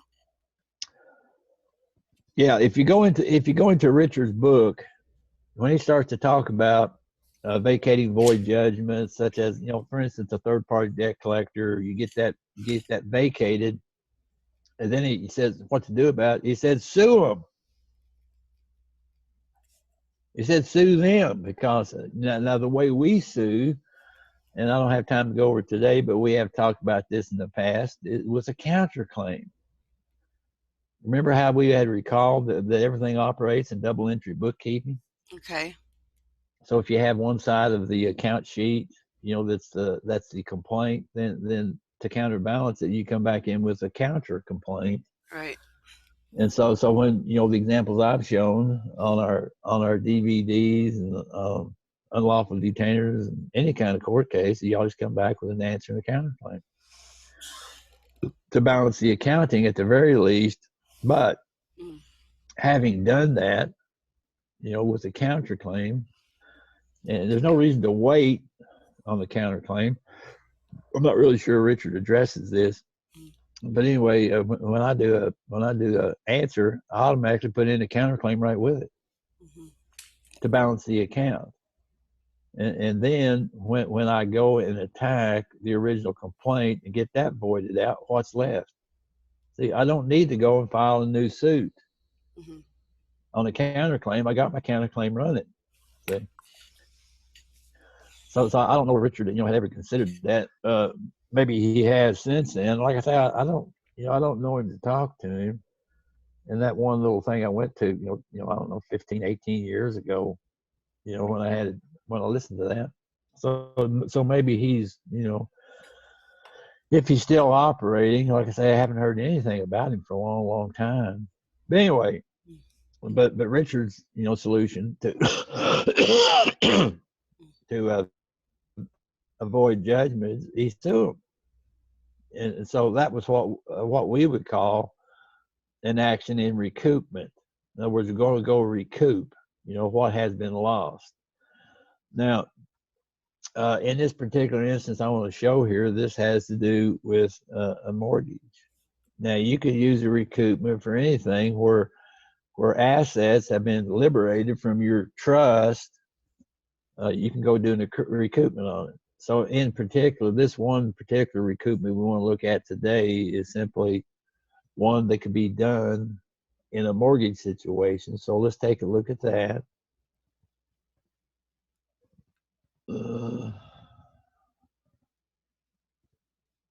Okay, did that come up? Yes. All right. Yeah, okay. Now here's an example of how I would do a civil case. You'll notice I'm bringing it right down the middle of the page in the heading. Right. I'm not putting the thing into conflict with the right and left. It's coming right down I'm demonstrating unity on this, okay, symbolically. Okay. So we're coming right down through the middle of the page. I'm putting everything in proper English grammar. So it's 5th District Court in upper and lower case now, isn't it? Yes, it is, and so is the name. See? The person's name, yeah. So I'm trying to avoid, as far as possible, to introduce fiction into my court case. Okay, I'm trying. Now, there is some fiction in here, as you'll see, but I'm trying to avoid that. And probably were I to rewrite this, instead of it being ABC Corporation, it'd be, John Doe doing business as CEO of ABC Corporation. That's probably how to keep any fiction out of it. See, one time I had that problem. I wrote up a habeas corpus for a guy and sent it to what I consider to be an Article III court in Hawaii. And I didn't put any fiction into that habeas corpus. And anyway, a U.S. district judge got a hold of it, which he should never have had in his hands. Clerk gave it to him. Anyway, the U.S. district judge, he got it and sent it back to me. He put a cover letter on it. It says, I can't do anything about this. He says, you haven't given me a colorable remedy. Well, of course I hadn't, you idiot. No color in that whole habeas I put into him. It shouldn't have been in his hands. See, because he was the U.S. I sent it to an article. See, but, well, okay, I won't get into all that. But there was a reason why I sent it to Hawaii, because Hawaii, as a territory, had a district court for the United States in their territory, and it was in that same building. We finally located a room. It's in the basement, I think, in room B, I don't know, 110 or 113 or something. That's where I was trying to get it, and the clerk took it to a U.S. district judge, and he sent it back to me and said, I can't do anything with this. You didn't give me a colorable remedy. Well, of course I didn't, you idiot. Pardon me for getting, I get. You're getting riled up now, Winston. I get riled again with some of these people. Getting riled. Well, of course I didn't put any color in it, you idiot. It's a habeas corpus. Anyway, okay, I'm riled. Okay. Do a few ohms. Take an ohm. Take an ohm. Get settled down there.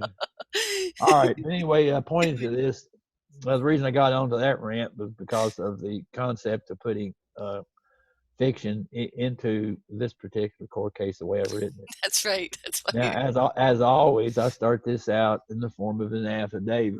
Okay. The reason I always do that is because if you look in your commercial maxims, it always says that in commerce, truth is established by affidavit, and that an unrebutted affidavit stands as the truth in commerce. Those are maxims, okay? And so when I create court pleadings in affidavit form, what does that mean about any attorney? It means they can't say a word. They can't rebut it because they have no firsthand knowledge. Exactly. Yeah.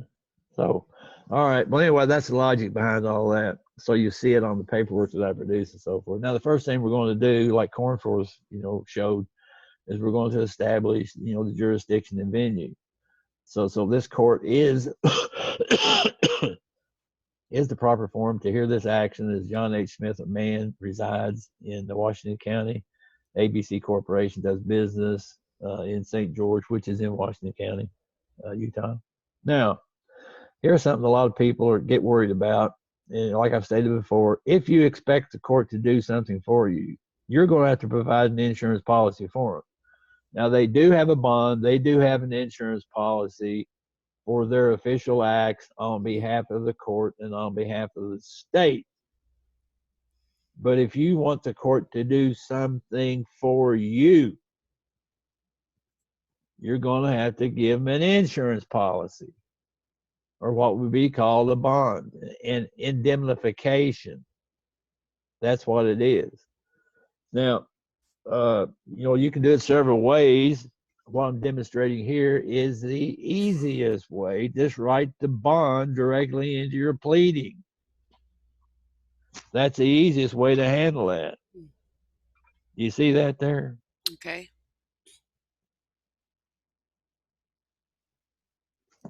Yeah, let me.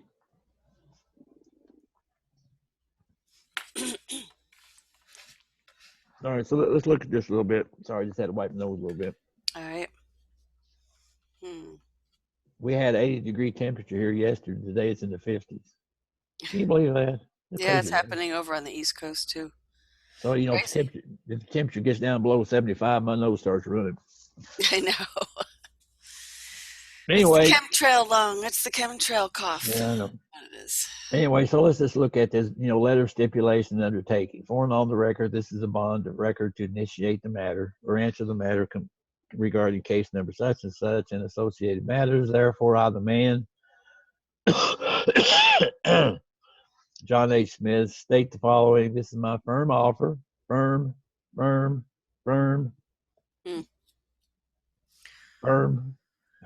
This is my firm offer. Non-negotiable. Well, what is the firmament? Firm. It's heaven. Anyway, I don't get off on symbolism. Okay. Anyway, this is my firm offer to pay in all costs lost by the court and the respective actors thereof. Lost by the court. What did they lose? I mean, is it possible that a court could lose something? Well, yeah, it is. Yes. So you just tell me if there is a loss, then I'm good for it. And then you just go through, how you would handle it if the court, in fact, wanted to make some kind of claim on your bond. People really have misunderstandings about this. I was talking to a fellow the other day, and he was totally not understanding what a bond is in the court. And I had to really, straighten him out on it pretty good.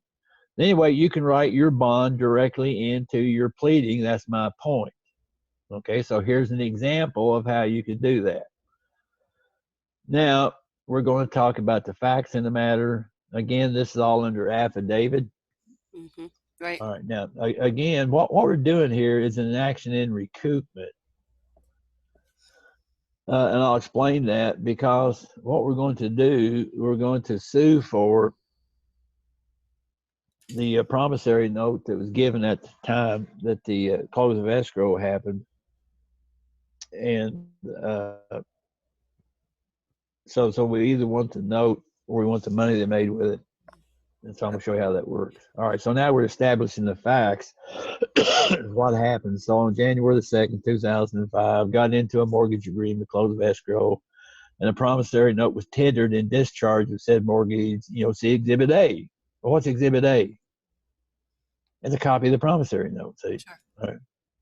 And then claim it did on April the 2nd, 2008, sue habeas corpus against ABC Corporation, wherein responded ABC Corporation failed to return the writ, Exhibit B.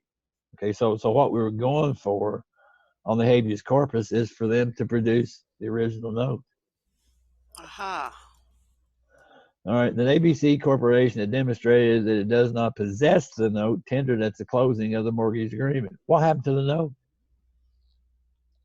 It got sold to another.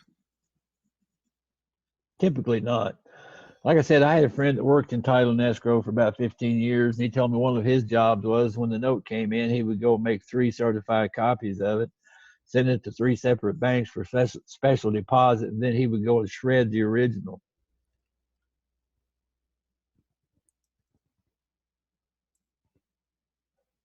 Why? I could, why? Yeah. So that they, Destroy the evidence. yeah, exactly. So that they couldn't. But because it doesn't exist, gives you, that's how you get to recoup. We'll get to that part. Okay. Yeah, see, they shred the note because they're trying to create a break in the evidence trail so that the fraud and the crime can't trace back to them. If it ever comes back to them, they're going to say, "What note? We don't know anything about no note." See, they're shredding the evidence by getting rid of the original signature promissory note. That's what they're doing. Now, these special deposits they make in these other banks, which are off ledger and so forth, is how they're making the money off the note. That's a terrible crime they've been doing. Terrible crime. Anyway, let's get on a little further here. Okay, so ABC demonstrate it doesn't possess the note tendered at the closing. These are all facts we're establishing now, okay? And you can be more extensive than this. This right here I'm showing you is just a bare bones skeleton. That's all it is.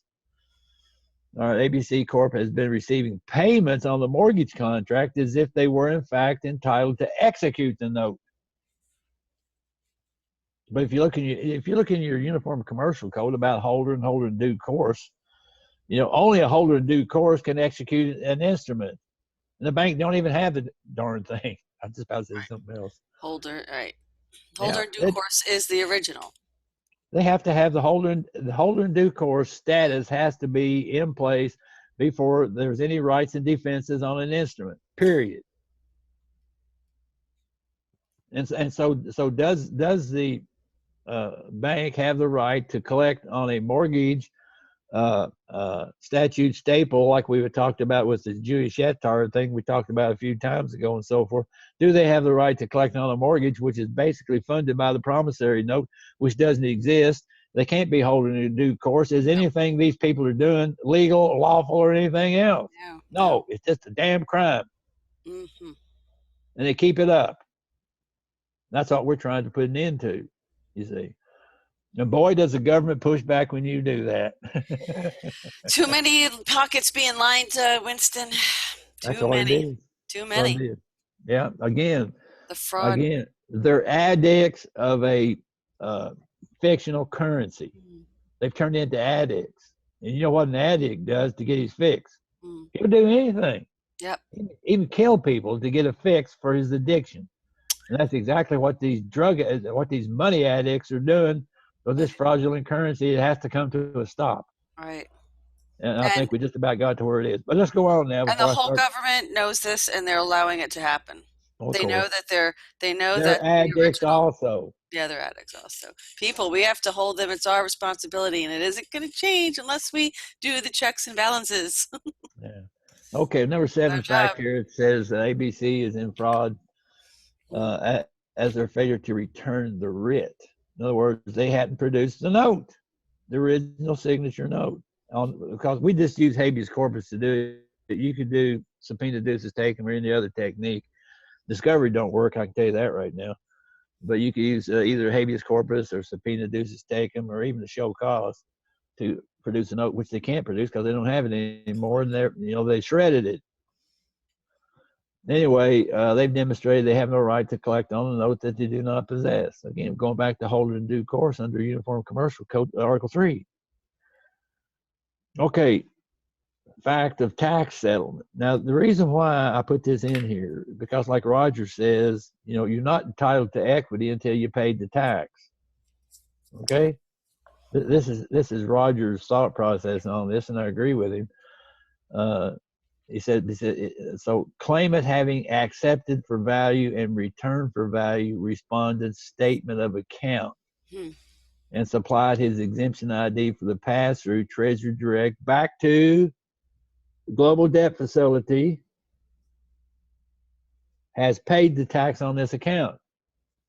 Okay, so Roger says you're not entitled to equity until you pay the tax. Okay, we're demonstrating that we paid the tax. We're entitled to equity in this matter because we've done all that we can do. Remember that. Remember, we've talked about this so many times. Right. Not entitled So to grace. these things we've talked about, I try to incorporate into some of these processes and things we're trying to do. All right. Now, item number 10 here says the claimant, which is you, has stated a claim upon which relief can be granted. Mm-hmm. No. Let's go back to number 9. Sorry. Oh, 9. Yeah. Yeah. Recoupment. Mm-hmm. Claimant is entitled to recoupment in this instant matter under Utah Code Annotated. Now, Okay. again, folks, when you go into a state court, do not quote the Uniform Commercial Code. Quote your state code. Mm. It'll be in your state code word for word. In this case, Utah Code Annotated at 70A-3-305. And so if you go into your Uniform Commercial Code, it'll be in Article 3, Section 305, and the Utah Code Annotated will quote it word for word. Use your state code in these things. Mm-hmm. Don't quote Uniform Commercial Code. The judge does not have to take judicial notice of the Uniform Commercial Code. It's private law, but it's been codified in your state. Use your state code. Okay. Now, okay, so you're establishing the fact under 305. Now, I didn't put a copy of 305 up here, but basically what 305 says that because you're the maker of the note, you can demand it back anytime you want. Mm. But guess what? We had just done a habeas corpus over here. That proved they ain't got the darn thing. Right. But under 305, I'm entitled to get it back. It was in their possession at the close of escrow. Where's it at now? We don't know. And so, but let's go on to the claim.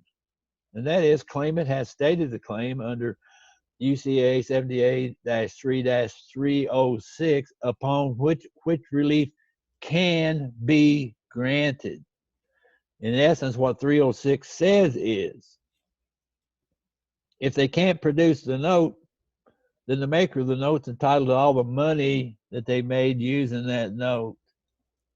Then when you do a subpoena duces, take them to the bank for a statement of account to see how much money they have on their ledger or off ledger that they made from the use of that note, because it's yours as the maker. Really? Now, how do you establish that? I just told you. Now, how do you establish that you're the maker and not, because you don't prepare the documents, you just put your original signature on it? And How does that? yours is the only signature on there now, isn't it? Now, if you could have gotten the original note, in one instance, I did get back an original note. Actually, it was from my sister, but it was a small lending institution. It was not a bank. Okay. She had Oh, I borrowed see. money from a small lending institution on a mortgage situation. Mhm. And once we paid that off, I went with her, to the finance company and said, look, we're here to pay this off today, and I'm demanding that you return the note. And they had it. They had not endorsed it. They had not made any special deposits. They were actually holding the note, and they Wow. gave it back when we paid it off. That's rare. Whoa. I mean, don't hold your breath on that one, because Right. they had not used that note typically like a bank would do, because they weren't a bank. They were actually holding the note. Hmm. But in any event, okay, Interesting. so you go in and prove, you show the evidence at closing of a copy of the note that you signed at closing. You did the habeas corpus to prove they don't have the original. And then you go through 305, which says the maker can demand the note back anytime they want to because it belongs to him. Then you go into 306 and says, well, if they don't have the note, which you have proven they don't, now all of a sudden you're entitled to all the money they made from the use of it. Okay, so relief sought. Now you can use this any way you want to, but claimant is entitled to the following: either A, return of the original note tendered at closing, which they can't do, Hmm. or B, transfer of any and all proceeds of the promissory note tendered at the closing of escrow under 306, or C, set off the mortgage agreement. See? So you're trying to, if you haven't lost the house yet, Hmm. this could be used for leverage. if you have lost the house, you could adapt this so you get all the money and proceeds that the bank made from the transit, from the deal they did. So this could be used either way. Again, folks, this is a bare skeleton, bare bones lawsuit. But if everybody who's involved in a mortgage would go and sue one of these, like what Cornforth is saying over here. Mhm. Anyway, then we go into the typical ending, proof of mailing, all that kind of stuff. All right, so we kind of under the wire here for time, but I just wanted to point that out.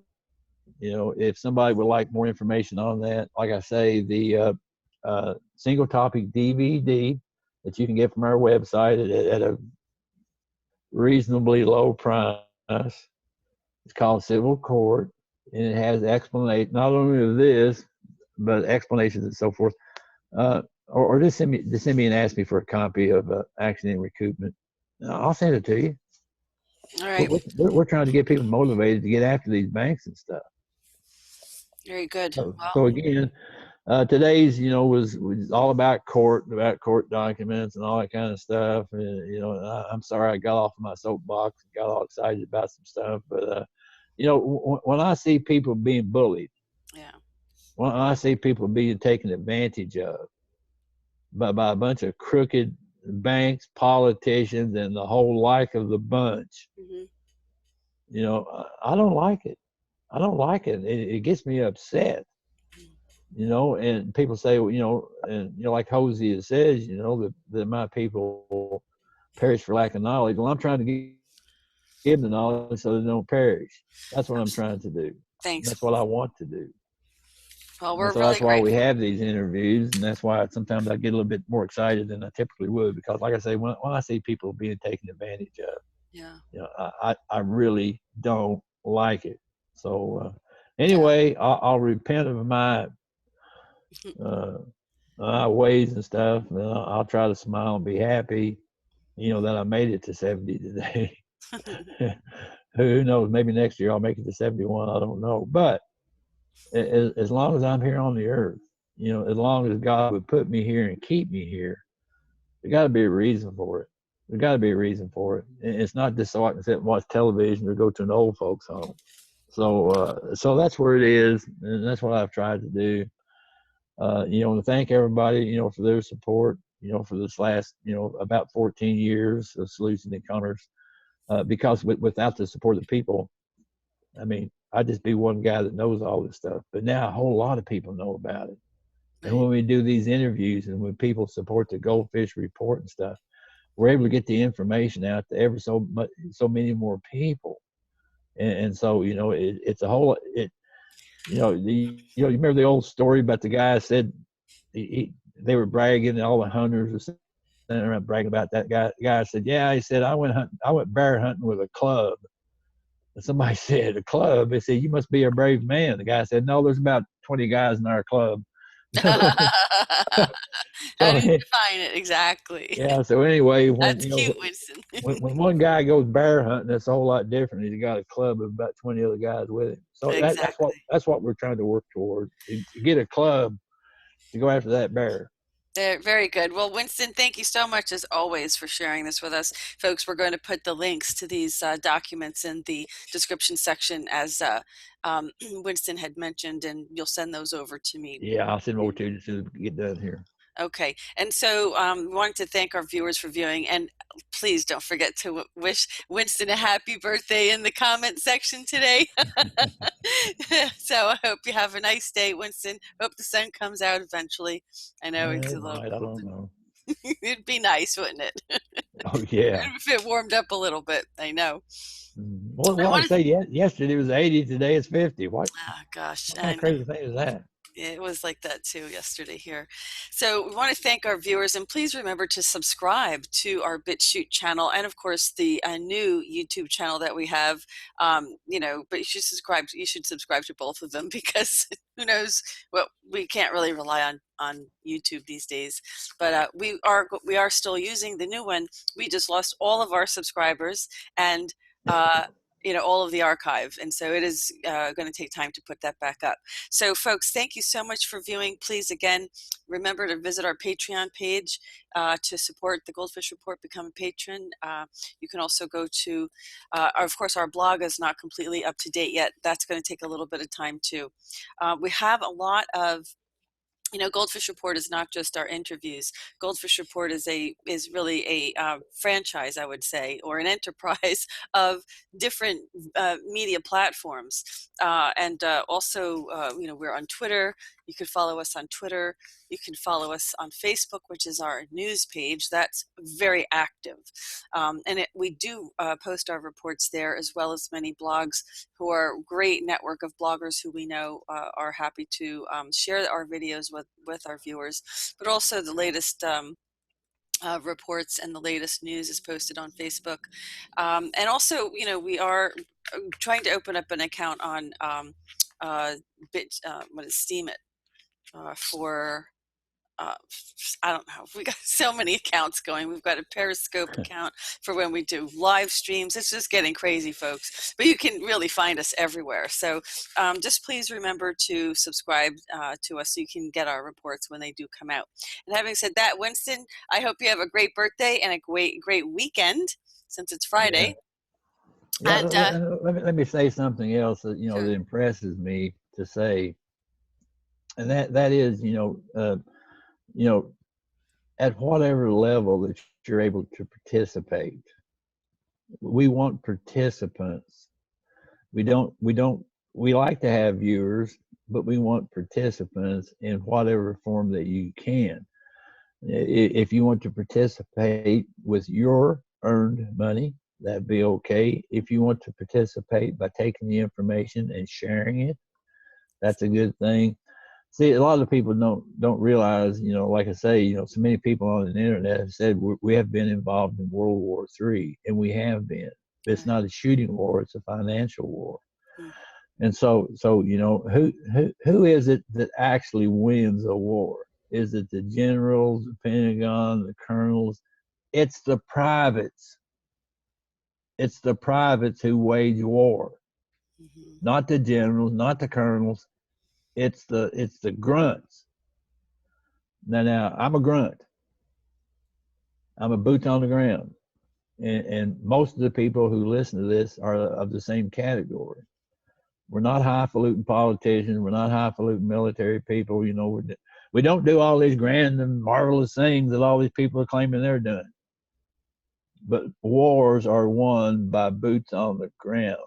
That's why we have asked, at whatever level that you can, as boots on the ground, because sometime in the future, when we start waving flags about the great victory that we have accomplished, you can take consolation in your participation, and you have a right to be proud of what it is that you are doing, and at that time what you have accomplished. So at whatever position that you can be in, if you got $5, you can send that. If you got friends, you can gather them in your home, say, hey, we want to listen to this report over here. We're having popcorn, soda pop, or just sit and view this. But gather people around you. Gather people around you, because it's the common people that we're dealing with here. I don't give 2 cents for all the highfalutin people that run around in these $2,000 suits and and a necktie that cost them what it costs a family of 3 to eat for a month. I don't go for that kind of stuff. But you as individuals, you are the ones who are winning the war, not the politicians and not the generals. It's you. So take your rightful position. That's what I'm saying. Thank you, Winston. No, you're absolutely right. And I've always felt like our viewers were always part of Goldfish Report, always. And even links that they share me, stories they send me, and also just spreading this and posting this in your groups does a huge amount. I mean, you're, like Winston said, your boots on the ground in whatever way, and that should make you feel good about yourself, because you're playing a role in this victory that we're in the process of having. Yeah. I believe, and we will, won't we, Winston? Yep, we sure will. Okay. Well, 70 and more passion than ever about these topics. So, Winston, have a great birthday. Have a great weekend. And also to our viewers, have a wonderful weekend. We'll be back on Monday with another POTUS report with the FETs, of course, and yours truly, the Hopeless Optimist. And we'll see you then. Have a great weekend. Well, Jim is just another old warrior. Yes. He's been in the thick of it, all through his life and stuff. And and the wave of individuals that Jim and I represent, we represent a certain group, and we're here to represent that group as best we can. I mean, some of us are, old and white haired and all that kind of stuff, but we still got a little bit of fire left in us. And we are releasing that fire for your benefit. So Unleashing. take heed. Unleashing is more, Unleashing. unleashing's more like it. It's been pent up for a while. Okay. Yeah, it is. That's absolutely right. And I couldn't be more honored and privileged to be working with such, a wonderful, such integrity, such incredible people like Winston and Jim Fetzer. And I support these guys 100%. So I'm very fortunate and extremely, privileged to be able to work with Yeah, you don't guys. mess with the old guys. They're my buddies. Okay. Have a great weekend, everybody. We'll see you All right, next thanks. week. Okay. This concludes this edition of the GoldFish Report.